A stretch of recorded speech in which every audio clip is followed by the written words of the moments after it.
think I can get some of that action? Hold on one second. That's 75? One second. You have audio on one? Yeah, it put me at 10,000 speed. He says he does? Yep. Okay. You're right. Are you guys coming back to us before the presser, or are we just going to wait until after? Okay. Wow. That's what you're saying. I don't know if that is going to. You know, it's probably also Okay, that's me. I did switch from 720 on the camera. So, might have been. Give me a heads up if they walk out behind me, Brian. Yeah. We're here, so I just want to let you know. Okay, They're not going to get started right away. We're waiting for one more, I think. okay, let's. But pretty soon. No problem. My apologies. I'm glad we figured it out.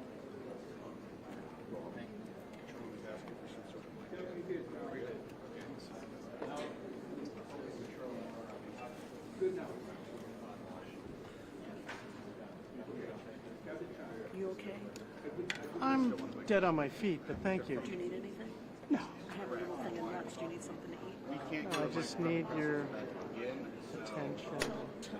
Tell AP that your producer reports every hours. Just tell them to see what they say. Sorry. Yeah, they keep saying that.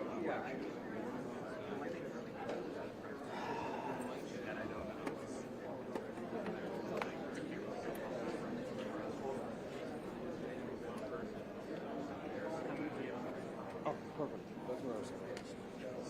For special? Yes. Oh, it's not. Oh. 901. Not for sure. There's one right there. That's it. Oh, 90, yeah. Okay. Yeah. Yes, they're doing it.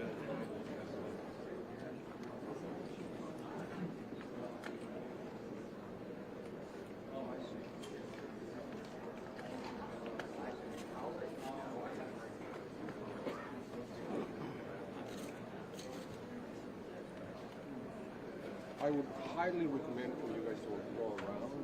There are so many cables here that might actually, they might get disconnected. Okay. They're streaming. This is NTSB. Yeah. Should I position this? How long's your cable? Go back that way. Go Yeah, I back could that way. go back. I mean, is it the cable that's the issue? Because my presence here. Okay. You may want to untangle your cable and go back that way. Unplug it and I'll run that.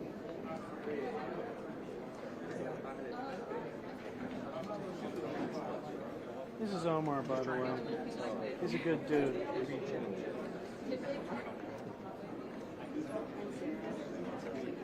Sarah, you gotta take care of your gear. I do. Yeah. This one, for some reason, I don't use it.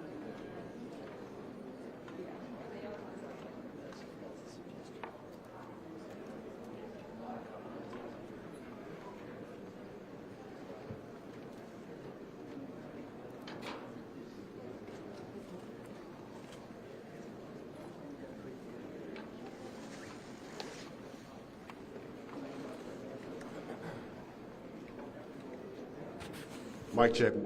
Mic check. 1 2 1 2. Yeah, just roll out a little bit. Probably a couple of minutes. Mic check. 1 2 1 2. Mic check. 1 2 1 2 3 1. 1 1 2 1 2 1 2 1. Of NTSB are initially probably going to get what they call TikTok. What that is, not the social media applicants. This will be a point-by-point description from NTSB of exactly not only what happened with American Airlines 5342, but also what was going on with that helicopter. NTSB investigators will update us on recovery efforts that have been going on since about 18 hours ago. And then we are also going to get a picture of what the way forward here looks like. And remember, we are only in the early stages of this recovery. They are still pulling victims out of the Potomac River. Now, what we did here recently was a statement by D.C. Delegate Eleanor Holmes Norton on the Congressional Aviation Committee. We're here 2 minutes? 3 minutes. 3 minutes. 3 minutes. We're being told that this is going to be 3 minutes from right now. What Delegate Norton had said was to her information on the Congressional Aviation Committee was that the black box flight recorder in her had not been recovered yet. Now, what we do know from some preliminary briefings that have gone on was that the fuselage of this aircraft broke into 3 different parts. So this is one of the primary things that investigators try to do when they are responding to major aircraft disasters like this. Not only the recovery of the victims from the river, but also getting hold of that flight data recorder and being able to go through the telemetry in that to be able to discern exactly what was going on prior to this mid-air collision and then what happened in the immediate aftermath afterwards. So again, we do not know what we do not know. The press conference has not occurred yet, but certainly these are all going to be major points of the presentation today as we move forward here with what these federal aviation investigators are looking at, what they have looked at, what they are looking for in the future. Back to you.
All aviation disasters that's a given. The worst case scenario in this situation is a water crash, and that's what we're dealing with. Years ago, I had gone to an FAA facility in Malone, New Jersey, and worked with some of the FAA and NTSB investigators, and they have a laboratory there where they actually will go and train investigators on how to decipher exactly what happened in an airline disaster. Back when I had made that trip 20 years ago, the NTSB investigators had told me that that is the hardest kind of air disaster to investigate, because not only are you dealing with the tremendous conditions of the water itself, but also the recovery operations of the victims are arduous. So this is a horrible disaster, it's a terrible disaster, but also in the eyes of emergency officials, this is the worst case scenario for their jobs on trying to decipher not only what happened here, but how it happened as well. Hi, Ellie.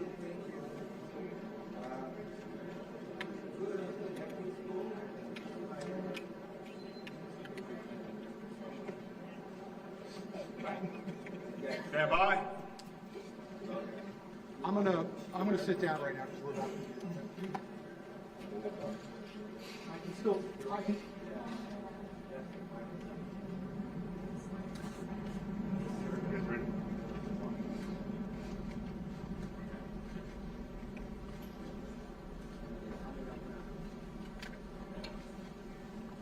Member Chapman. Member Chapman. Can't talk. Member Chapman. Stay within that border there.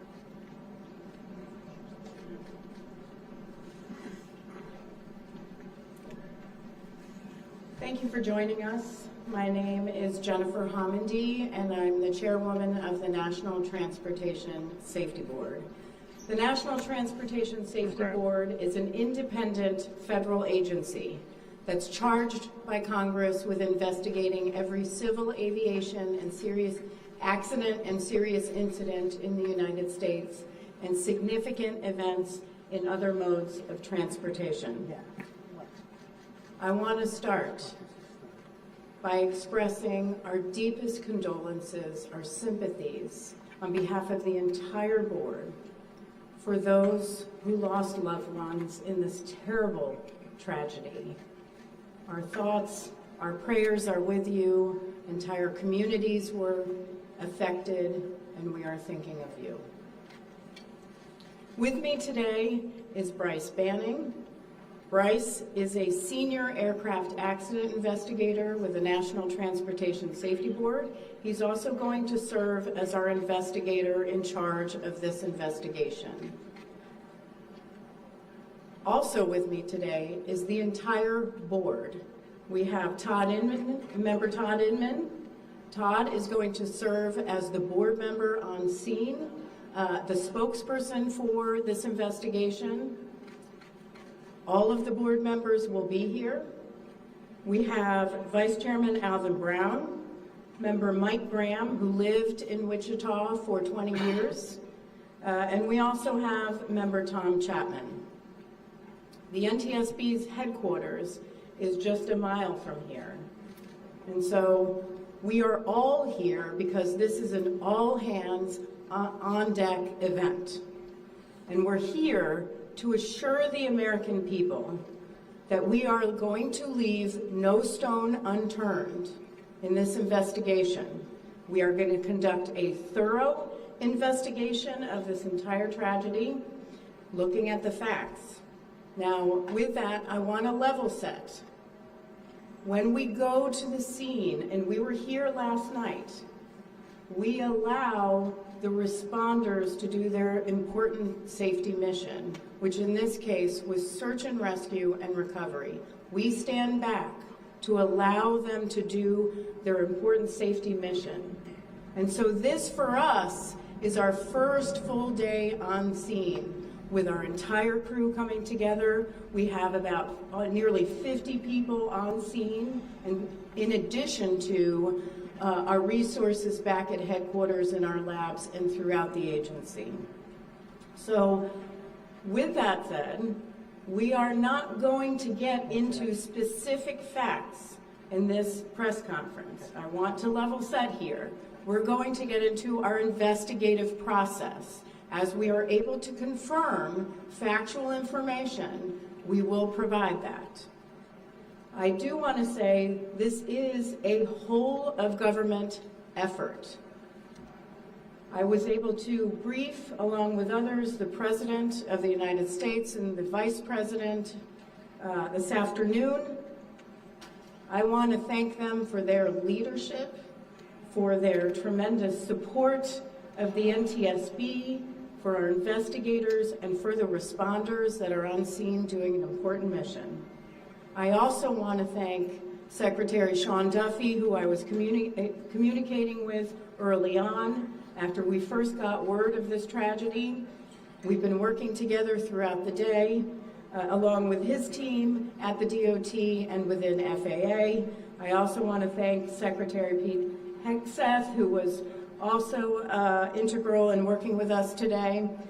Chris Rocheleau, the acting administrator of the Federal Aviation Administration. We've heard from many members of Congress on both sides of the aisle, and so I will say this is a tremendous, one more time, whole of government effort. I also want to take a moment and thank the many, many responders that have been on scene. It has been an incredible effort. And I will have a full list that I will provide, that we will provide tomorrow, but I do want to thank them for all their work. With that, I'm going to turn it over to Member Inman for additional remarks.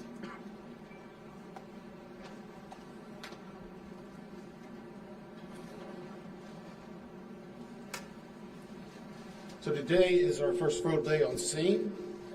Our investigative team will be on scene as long as it takes. in order to obtain all of the perishable evidence and all the fact-finding that is needed to bring us to a conclusion of probable cause. Our mission is to understand not just what happened, but why it happened, and to recommend changes to prevent it from happening again. Since we're just beginning our investigation, we don't have a great deal of information to share right now. We will keep you informed by giving regular updates as we learn more. Our intention is to have a preliminary report within 30 days, and the final report will be issued once we've completed all of our fact-finding and investigation. Now, we will not be determining the probable cause of the accident while we are here on scene, nor will we speculate about what may have caused this accident. Today, we will be going and having an organizational meeting and establishing our parties to our investigation. We currently have the following parties that are already identified: PSA Airlines, GE Aerospace, Sikorsky, FAA, NACTA, which represents the air traffic controllers, ALPA, which represents the pilots, Army, AFA, which represents the flight attendants. The Transportation Safety Board of Canada will be an accredited representative under Annex 13 of ICAO. They will be supplemented by MHIRG as a technical advisor. They were previously known as Bombardier. The NTSB offers this party status to those companies, government agencies, and associations that have employees, activities, or equipment involved in the accident. We offer that because they will provide technical expertise and relevant information supporting the development of the best possible factual record. Once they join this investigation, they are not permitted to release documents or talk publicly about the investigation without the consent of the NTSB. So I want to stress this.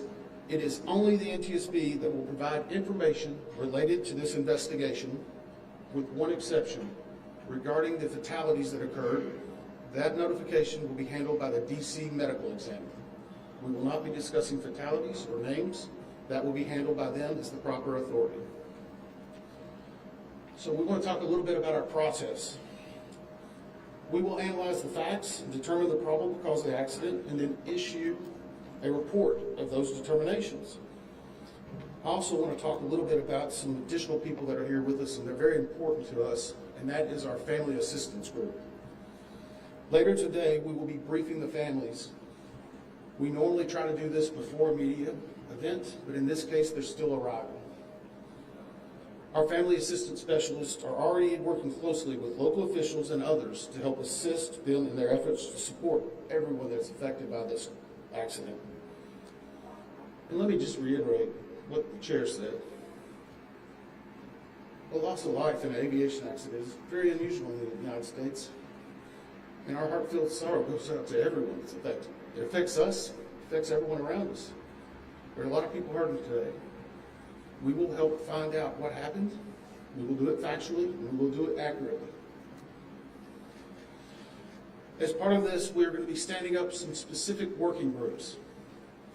Those working groups will be operations. They will be looking at the history of the accident flight, the crew members' duties for as many days before the crash as appears relevant. We'll be forming a structures group, which will be the documentation of the airframe wreckage and the accident scene, including calculation of impact angles to help determine the plane's pre-impact course and altitude. We'll have a power plants group. They will do the examination of the engines and the engine accessories. We'll have a systems group. They will study the components of the plane's hydraulic, electrical, pneumatic, and associated systems, together with the instruments and elements of the flight control system. We'll have an air traffic control group. They will do reconstruction and review of air traffic control systems provided to and including acquisition of pertinent flight track surveillance information, what you might typically think of as radar or ADS-B, along with controller pilot communications. We will also have a survival factors group. They will be doing the documentation of impact, forces and injuries, community emergency planning, and all crash and fire rescue efforts. Also, due to the unique nature of this crash, We will be having a helicopter group as well. Lastly, we will have a human performance group, and this will not be its own group. It will actually be a part of the operations, air traffic control, and helicopter groups. They will study the crew performance and all before the accident factors that might be involved in human error, including fatigue, medication, medical histories, training, workload, equipment design, and work environment. Now we're going to take a few questions, but I will again stress, we don't have a lot of information now. We will continue to gather that. We will try to release it as we can, but we will only talk about the facts of the case that we know right now. I'm going to ask, we'll call on a few people. I'm going to ask that you state your name and affiliation. James Matthews from Sky News. So we've heard from President Trump today talking about DEI hiring policies within the FAA and associating that with the cost of this accident. What do you say to that? Well, unfortunately, I didn't hear the remarks. I was briefing House and Senate members. But I believe, Chair, would you like to make that? As part of any investigation, we look at the human, the machine, and the environment. So we will look at all the humans that were involved in this accident. Again, we will look at the aircraft, we will look at the helicopter, we will look at the environment in which they were operating in. That is standard in any part of our investigation. I'll turn it back. Chair, can I ask you, has the flight data recorder been recovered yet? And what is the difficulty in a water disaster like this, which presents a very difficult environment for your investigators and the people out on the water? Well, the question was on the flight data recorders. And we have not recovered the flight data recorders yet. We know they're there. They are underwater. This is not unusual for the NTSB. We have many times recovered flight data recorders in water. We have our lab right here that is about a mile from the NTSB, so it's not unusual. And once we get those, we'll be able to get those read and information from them to be able to provide further information to you. I'm going to turn it back over to Member Heather Henry with CBS News. Earlier today, Defense Secretary Pete Hegseth said a mistake was made last night. Based off of you all's initial investigations and preliminary findings, have you all been able to tell whether this was human error or mechanical failure? The question was, has there been human error or mechanical failure? We don't know what we know just yet. We do not know enough facts to be able to rule in or out human factor, mechanical factors. That is part of the NTSB investigative process, and where all of these groups will come together. It's one of the reasons why the NTSB is known as the gold standard. We will take the time that's necessary, but I'd also like to reiterate, if we find something that is a significant issue that warrants immediate action, we will not hesitate to make those recommendations and make them public. We have a good track record on that, and we can want to continue doing so. Sir? Well, Sir Tom Costello with NBC News. Does it hurt in your investigative process, maybe for the chairman, does it hurt your investigative process to have the president already suggested possible causes here as you try to keep an open mind and begin this investigation? Tom, with all due respect, I think the press also likes to state what probable cause is before we get to the probable cause. So what I'm going to say is you need to give us time. You need to give NTS, it's not that we don't have information. We do have information. We have data. We have substantial amounts of information. We need to verify information. We need to take our time to make sure it is accurate. That's best for you. That's important for the families. It's important for legislators who are seeking answers to try to figure out what they're going to do about this. And so it will take time. We do have a lot of information, but we need some time to verify that. Yeah, Member Chase Williams with Fox Business. I'm wondering about the conditions in the tower last night. Were there any performance issues in the past with any of these controllers, anything of that? The question is about controllers. As I said, we're just now forming the groups. The controllers do have union representation, which they're entitled to. They'll be working with our party system and our party groups. They'll be conducting interviews. Those interviews will need to be analyzed, transcribed, and other team members will need to look over it. It'll be a long process, but we will go through the entire history.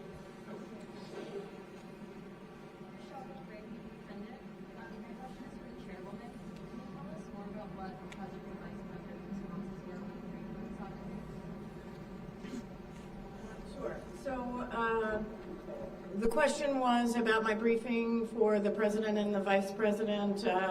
As is standard, we offer briefings on our process and what we know, and this was a briefing with the president and vice president and with Secretary Duffy and Secretary Hegseth and also the acting administrator of the FAA. There was discussion on what we know so far and our process, and that was about it. Madam Chairwoman, Stephanie Rollins from ABC News. Similar to Tom Costello's question, the president has stated what may have caused the crash, stating common sense. Does that affect your progress at this early stage?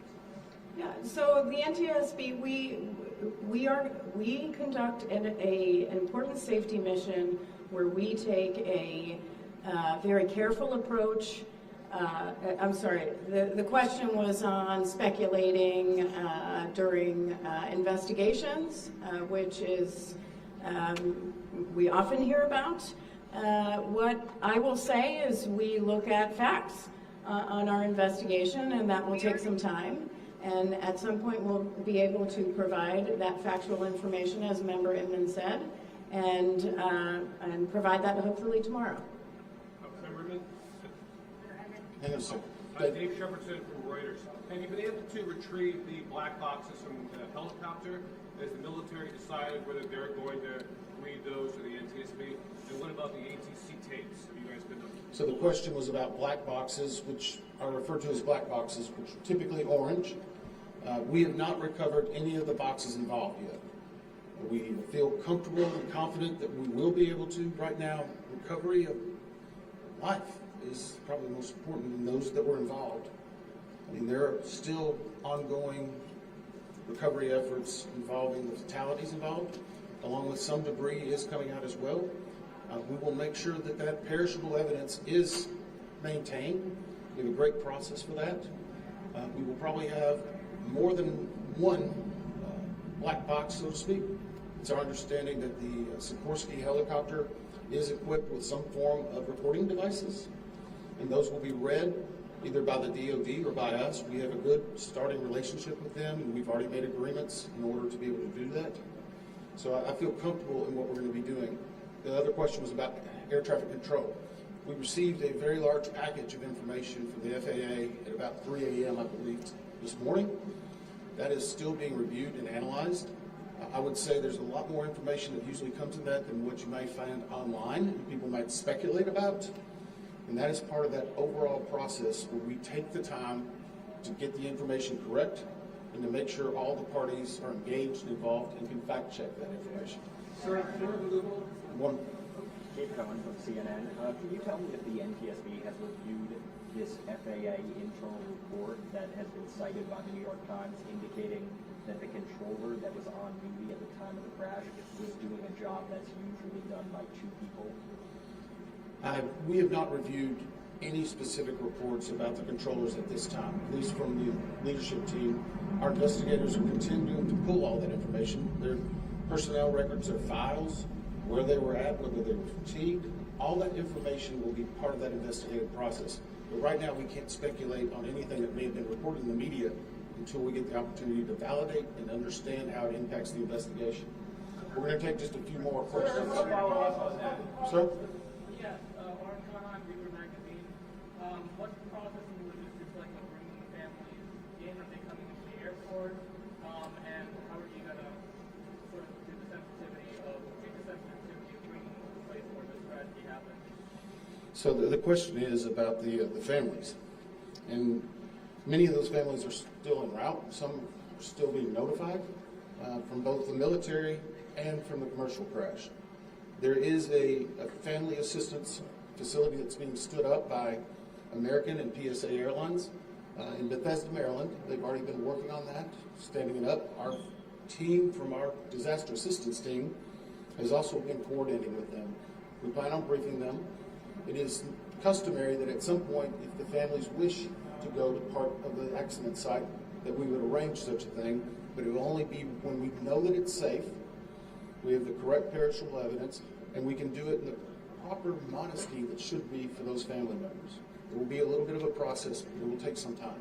Sir, to follow up on the air traffic control stuff. Now, sir, are you? I know that Marielle Farmer with DC News now. We heard from some witnesses that they saw people to come down the sides of the plane. Has there been any indication that people made it off the plane after there? Well, again, we will not speak to the fatalities. The DC medical examiner will, but I think the DC fire chief this morning very succinctly said correctly that we believe there are no survivors. What started off the plane? Like, did they get out of the plane? Last question? Sir, Victoria can't. So, hang on one second. Right now, we're going through the debris fields. Nothing we've seen would indicate that maybe slides or chutes were deployed. It was a very quick, rapid impact, but we've seen nothing in that regard so far from the evidence we had, but we still need to verify all of that information. One more question? Yeah, sure, thank you. Sure. Are you going to be looking at the family member's cell phone? Go ahead.